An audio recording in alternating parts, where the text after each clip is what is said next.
Kita usaha develop bisa 9 ton ubinan, atau jadi konsumsi 8 ton. Itu dengan penambahan pupuk organik.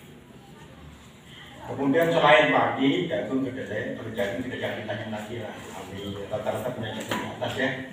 Kita harus cuma orang-orang kalau demo ke sini. Kemudian selain dari tanaman itu ada alat-alat yang ditenangkan, sekaligus mungkin ada tadi sedikit penyakit PMK. Mungkin ada yang mau ditanyakan Pak, atau kita lanjut, atau jawab dulu lah mungkin. Mas boleh tanya? Iya. Dari PPH ini mungkin. Dengan waspada penyakit mulut dan kuku, ini kan ada kebijakan dari Menteri Pertanian itu ketika ada hewan ternak ruminansia yang terkena PMK akan diberikan kompensasi atau ganti rugi sebesar, kalau saya tidak salah baca itu 10 juta per ekor. Mohon apakah benar adanya seperti itu supaya kami peternak di Kota Bima ini paham.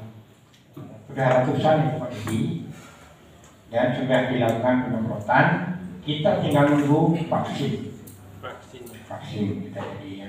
Karena saat sekarang yang diutamakan masih di Purworejo. Kemarin ketersediaan vaksin nasional 80.000 aja. Waktu rapat kita yang pertama akhir bulan Juli cuma 80.000.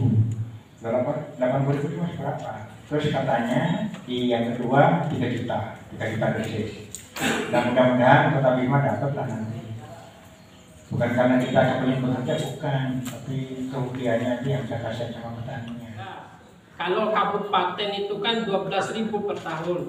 Nah, mereka harganya lebih bersaing dengan kota, sehingga paling jatah kota yang diambil itu sisa dari kabupaten. Tapi kenapa bukan dibeli di kota? Karena mereka perebutan kuarto, jatah atau laut. Kalau di Bima, di kota, insya Allah kita sesuai dengan perda, Mas.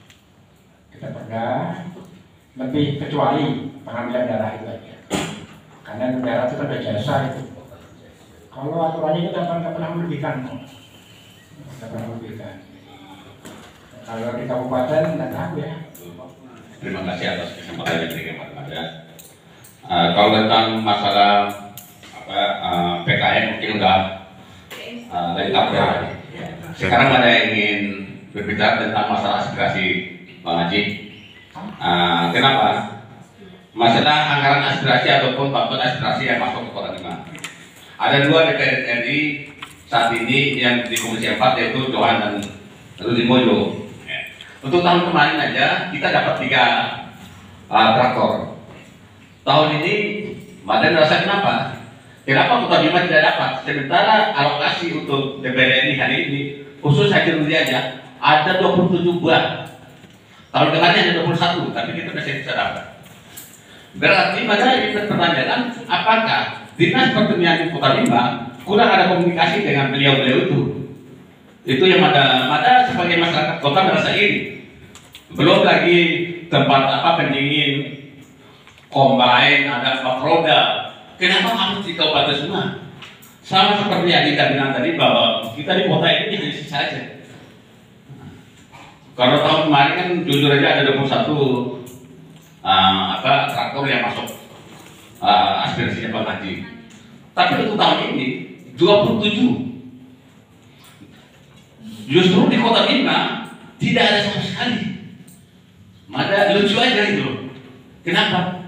Mada berharap mungkin Kepala Dinas bisa berkomunikasi lagi dengan duta pusat itu untuk bisa memberikan aspirasinya untuk Kota Bima. Itu aja mungkin. Terima kasih. Assalamualaikum warahmatullahi wabarakatuh. Wilayah Kota Bima itu tetap ada, tapi bukan yang Rio. Ini yang berapa ini dapat sapi? Iya, sapi ada. Sapi. Dan itu betul-betul karena ya kita desain awal-awalnya karena memang aspirasi dan berkata mereka kita yang menyesuaikan. Jadi karena kedekatan masyarakat dengan beliau hanya dikasih. Harusnya memang kita mau bisikan sama tekniknya. Tahu saya rasa Pak Uni menanya aja itu pura-pura. Baik. Untuk masalah nanti saya mau jawab tapi katanya berbeda yang masalah ini. Kandang itu lebih mudah tertular, dan penyakit ternak ini ada yang bersifat menular, ada juga yang bersifat tidak menular. Yang mungkin yang kita takuti saat ini adalah penyakit yang bersifat menular. Seperti yang kita ketahui bersama, mohon izin Pak Yasin, ya. Di Kota Bima sendiri ini bukan hanya penyakit, mungkin tadi Pak Kadi sudah bahas mengenai PMK yang harus kita waspada, tapi ada beberapa juga penyakit yang memang terlebih dahulu ada dan sampai saat ini masih ada. Yang mungkin pertama yang kita ketahui adalah penyakit antraks atau supuketa. Dinas sendiri tetap rutin melakukan kegiatan vaksinasi antraks setiap tahunnya, dan kegiatan ini terlaksana bersamaan dengan pelaksanaan kegiatan pengkartuan ternak minimal 1 kali dalam setahun. Penyakit supuketa mungkin kita sudah tahu, penyakit yang disebabkan oleh bakteri. Dia bersifat zoonosis. Zoonosis artinya dia bisa menyerang manusia atau bisa menular kepada manusia. Penyakit ini tidak hanya menyebabkan kematian pada ternak, tapi juga menyebabkan kematian pada manusia. Dan biasanya supuketa ake lebih sering menyerang sapi, kambing, domba, juga kuda ataupun kerbau. Dan untuk diketahui setiap bulan 5 ataupun bulan 6 itu Dinas Pertanian rutin melakukan kegiatan vaksinasi Bapak dan Ibu, dan mudah-mudahan ternak Bapak dan Ibu sudah divaksin ya, karena biasanya kami selalu berkoordinasi dengan pihak kelurahan untuk pelaksanaan kegiatan ini di lapangan. Kalau bahasa Latinnya ruminare berarti memamah, dia mempunyai makan itu 2 kali. Jadi makan pertama ditelan masuk ke perut, terus disimpan sementara di rumen. Ketika nanti pada saat istirahat atau untuk kebutuhan kembali, nanti makanan itu akan dimuntahkan kembali, dikeluarkan kembali untuk dikunyah untuk kedua kalinya, baru nanti masuk ke perut, ke retikulum, omasum dan abomasum istilahnya. Jadi intinya ternak ruminansia ini adalah hewan yang memamah biak atau mengunyah makan 2 kali. Selain sapi, kerbau, terus ada rusa, domba, dan juga kambing dan kijang ya. Jadi kalau ruminansia ini secara teknis bisa dikatakan mereka ini punya keuntungan lebih dibandingkan dengan ternak lain, karena penyerapan sari makanan itu bisa dilakukan secara efisien. Karena di dalam perut nanti ada mikroorganisme, jadi di situ ada berjuta-juta organisme yang akan membantu proses penyerapan sari-sari makanan. Terus untuk budidaya sendiri, Bapak dan Ibu, mungkin Bapak-Bapak sudah menekuni selama ini. Ada beberapa hal.